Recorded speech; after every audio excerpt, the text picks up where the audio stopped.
Selling your soul.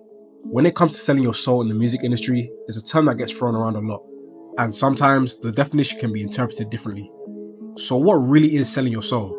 Let's be clear, selling your soul doesn't necessarily mean being a Satanist or being a devil worshipper as many would think, which is understandable as we've seen so many rappers like Lil Uzi, Trippie Redd, Lil Nas X and Doja Cat blatantly glorifying the devil in their songs and music videos.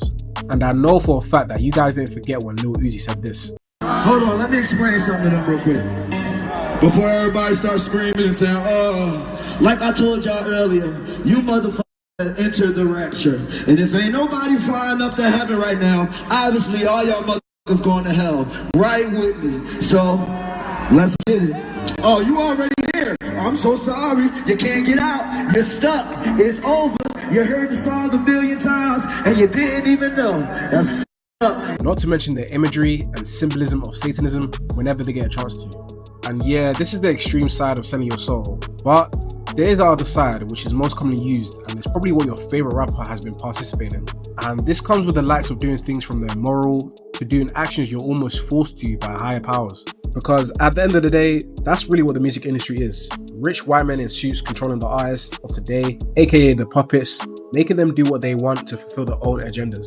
And this comes in many forms, whether it's signing your life away to a record deal, promoting a certain type of image/movement your previous self would have completely disagreed with. Embarrassing! Or maybe it's the opposite, and probably the worst, being silenced for speaking about the truth. You know, it's funny. When we talk about artists trading their integrity for fame, it's usually all about the big names across the states. But what about the UK talent? Are they immune to all the glittery temptations of the spotlight? Well, in today's video, we're looking at several major UK rap stars who have been repeatedly accused by conspiracy theorists of doing exactly that, selling their souls to the devil in exchange for hitting it big in the music industry. Alright, let's get into it. The latest breakout rap star from the UK, CentralCee, has blown up massively over the past couple of years. With hit tracks like Loading, Obsessed With You, and Doja, the 24-year-old West London rapper has rapidly ascended to become one of the most popular in the scene. However, his swift rise to fame and success has inevitably led to rumours and accusations that he made a deal with the devil to get to the top so quickly after his rebranding. For a lot of people, during the time Central was blowing up, many were quick to call him an industry plant. And I must admit, I was among those who were skeptical about his come up. But in actuality, Central's been grinding as far back as 2014, where he made one of his first appearances on Charlie Sloth's Fire in the Street series about 10 years ago. Although it's clear that the person that we see today is different from the one back then. CentralCee went from pull up skirt, would you ride for me? Tell me now, would you die for me? To day in the life, let's see if you really trap. Turn off the auto-tune, let's hear how you really rap. Wait a minute, who are you? And we see a lot of rappers transition from one genre to another over the years. And I know, you might just say that these rappers have just evolved naturally, which yes, this can happen. An evolved rapper is someone who gradually changes over time. But why after years of grinding, did CentralCee suddenly blow up out of nowhere? Well, just like any other drill rapper, CentralCee has maintained and promoted a very immoral lifestyle by ignoring activities like trapping and robbery as a means to make money and achieve status.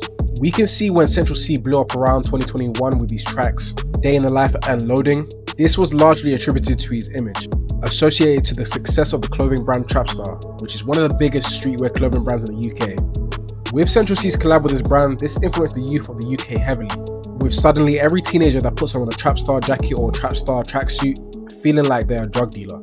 It was clear that this lavish trap lifestyle became a central theme in the UK. Yes, pun intended.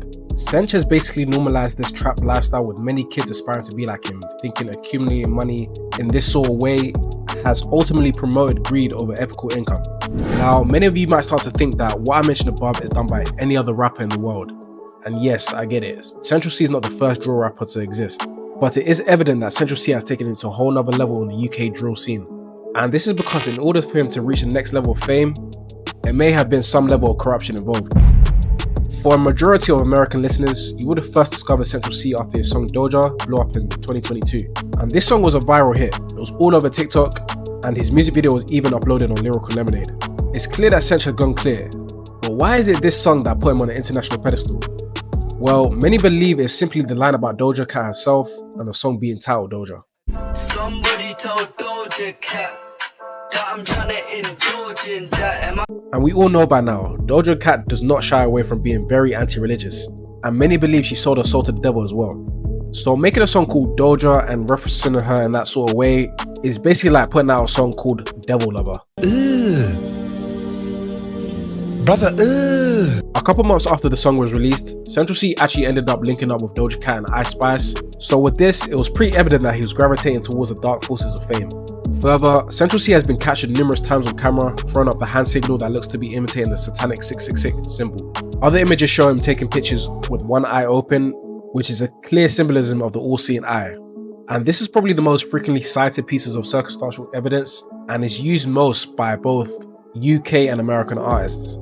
Now, it's important to keep in mind that CentralCee is still extremely young and new to being in the mainstream rap spotlight. So the rumours and conspiracies have not swirled around him to the same degree as some other variant artists. In fact, it's not really possible to know for sure that CentralCee has completely sold his soul, simply because of the fact that he's still technically a rising star. Let's be real, the US market to a UK rapper is basically the big leagues, and in order for Sech to reach a higher level of fame, he may have to participate in some free behaviour to get to these places. And after this, it's only a matter of time before the conspiracy theories and accusations ramp up, unless he directly addresses it and denies them. However, despite being new to the mainstream, I feel like CentralCee knows what he's doing, and is very aware of what the music industry involves. As even the times he was called out from being seen with Ice Spice and Doja Cat, he was quick to bring out a statement where he said this on an Instagram post: "I seek refuge in Allah from the devil of the evil." However, for rappers like JHus, it seems like he wants it to be known. The Gambian native is a rapper from East London, known for being credited as one of the pioneers for the Afro swing genre. JHus has made major waves in the UK rap scene over the past years with his unique Afro bashment sound with hits like JHus, and most recently with his song Who Told You featuring Drake. JHus is probably one of the greatest to do it in the UK scene.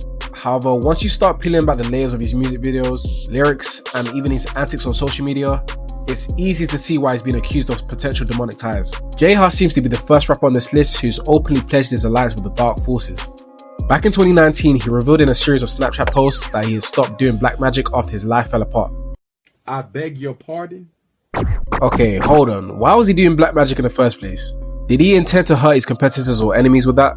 Or did he sabotage someone's success path with his black magic? Well, I guess we'll never know. But what we do know is that JHus has previously referred to himself as Juju J. And we don't need to tell you what Juju is, do we? After fans got to know that JHus has been involved in performing black magic, they said they will no longer listen to his music. JHus responded to this heat by writing on a Snapchat post, "You know what? I could have explained it better. I see magic different to how you lot see magic. Words are magic." He also posted the following snaps. He asked, "Why everything black has to be seen as evil?" Then going on to say that chaos is melanin and therefore he caused melanin. What do you mean by that? So yeah, basically JHus tried to dodge the Satanism allegations by playing the racism card. While everything black shouldn't be seen as evil, but the reason why people believe that JHus sold his soul was due to disturbing and controversial antics. Just listen to the verses from his track, it's crazy. The song starts with JHus's name written in a demonic font, and then it's followed by a series of clearly satanic lyrics.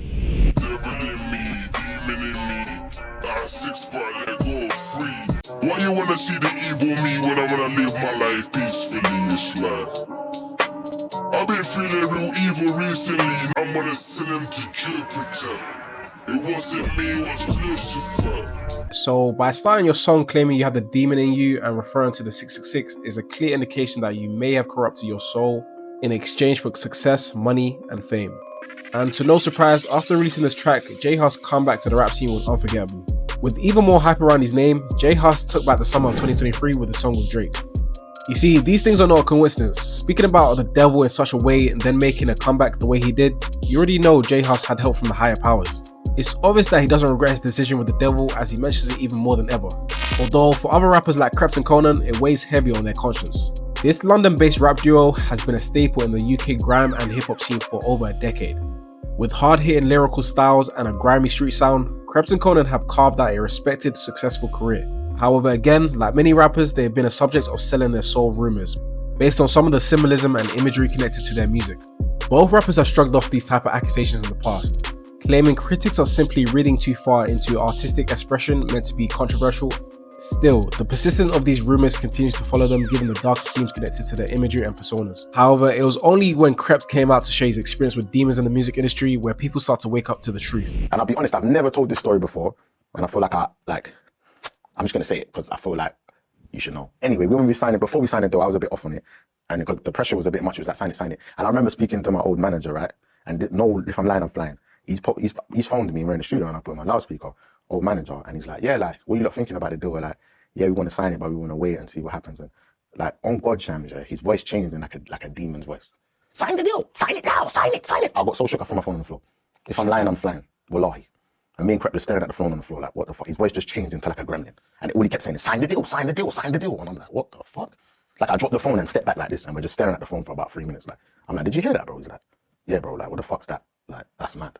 Despite being warned, KreptAndKonan still signed their deal. The good part is that the rappers realized that they were on the wrong path and have done horrible things in life to get fame and money. Both KreptAndKonan have ventured off to start their own businesses, going legit, and setting a good example for the youth. Don't ever forget, no rapper is forced to sell their soul. They all did it for a reason. Whether it was for money, the connections, the pussy, or the power, it was all to get to a higher place. And I get it, for most of us guys watching right now, these are things that we all want. But at what cost? Is your dignity and honor worth sacrificing in exchange?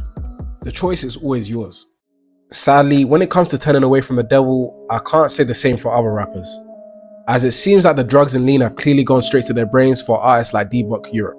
DBlockEurope, or DBE, is a UK-based duo who also relies on promoting illegal activities like drug consumption and trapping as a way to make a living. It's also pretty common for them to objectify women in their songs. I mean, half of his catalogue is about eating women out and popping pills consistently. Throughout the whole raps, they mainly rely on catchy compositions to make their songs work. Otherwise, his rapping is crap. And it's not just me saying this, many of his own fans believe that he's massively overrated considering that his songs are painfully repetitive, soaked in auto-tune. And his lyrics, don't get me started in his lyrics, because these seem like to be something he written while he was on the toilet. This rap duo out of East London consists of Young Ads and Dirtbag LB, and they have been one of the most buzzworthy acts in the UK trap scene over the past few years. Their unique blend of what people will call sick wordplay over a dark cinematic production has earned them a rapid cult following. Don't get it twisted, Young Ads has been a talented rapper from young, but it's clear this style of rapping and the subject matter he talked about was proving it to be harder to make it to the top on his own. Unfortunately, we see this happen way too often. We see a lot of talented young rappers who can actually spit well and rap about meaningful topics. However, in this day and age, that doesn't sell. Over the years, Young Ads has switched his whole persona. It's that same cinematic, eerie, occult-inspired music video imagery and rhetoric that has conspiracy theorists claiming that he's aligned themselves with the dark powers and made deals for their success. DB's music videos are infamously riddled with heavy occult, satanic, Illuminati and ritual symbolism. From the all-seeing eye to pentagrams, inverted crosses, fire hellish imagery, and more. Young Az has even taken it as far to completely tat his whole body with satanic symbolism, with one tattoo even showing a goat head, symbolizing Baphomet who worship the devil. And it does all make sense. Listen to their music. DBlockEurope music consists of dark, devilish undertones that are distorted, demonic sounding vocal effects, which Young Ads and LB utilize at various points during their songs. Some believe these are nods to satanic inspiration or making literal demonic pacts. Overall, DB has not been as vocal with their Satanism and displayed more subtle signs. So despite Young Ads being an active Muslim, his music and choices clearly go against the words of his religion. Don't be a hypocrite, granddad. To be honest, like I mentioned before, this might have been something Young Ads has been pressured to do to reach new heights of his music career. He knows what's wrong and what's right, but clearly in his eyes the wrongful path is more rewarding. Nevertheless, selling your soul will always come at a price. In the long run, it will always be more fulfilling to align your spirit to positive values, rather to indulge yourself into dark gimmicks. Anyways, that's it from me. If you stay to the end, you're a real one. Make sure you're liking, sharing and subscribing.